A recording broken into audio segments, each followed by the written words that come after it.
The next step after the Vril flying saucers was the Haunebu series of craft. By 1939 the SS had produced the RFC-5, which it called the Haunebu 1. In August 1939, the machine made its maiden flight, and proved its viability. The early Haunebu 1 craft, of which 2 prototypes were constructed, were 25 meters in diameter, had a crew of 8, and could achieve the incredible initial velocity of 4,800 kilometers, but at low altitude, further enhancement enabled the machine to reach 17,000 kilometers. Flight endurance was 18 hours. To resist the incredible temperatures of these velocities, a special armor called Victolan was pioneered, specifically for both the Haunebu and Vril series of disc craft.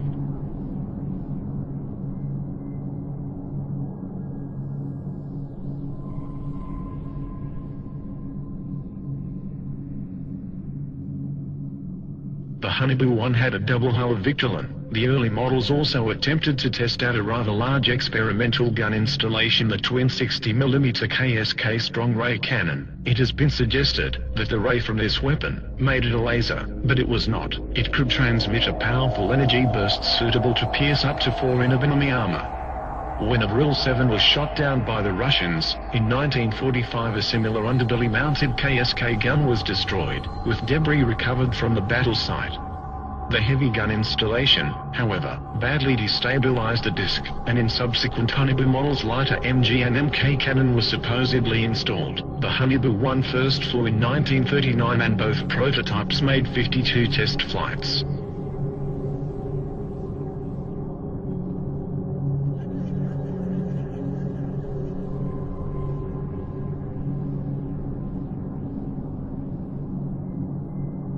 In 1942, the enlarged Haunebu 2, which was 26 meters diameter, was ready for flight testing.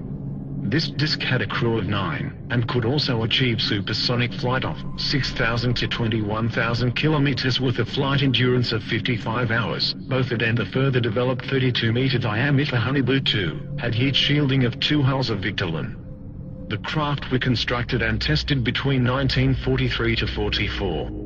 The craft made 106 test flights. By the end of 1940, the Haunebu 2 had entered service as a reconnaissance aircraft, and there is certainly photographic evidence to support this. For example, one was caught on camera near Antarctica. In 1940, the design of the Haunebu 2 should be noted for future reference. Whatever their exact nature, it appears confirmed that the range of alternative design aircraft were by now on the drawing board, or hovering above the ground. Some of these designs proved worked, and successes were being reported. On 17 April 1945,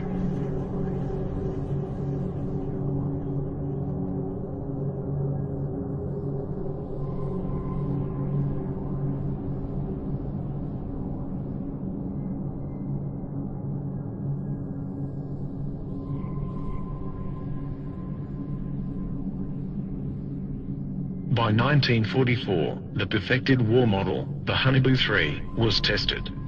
2 prototypes were built. These massive machines, several stories tall, were crewed by 20 men.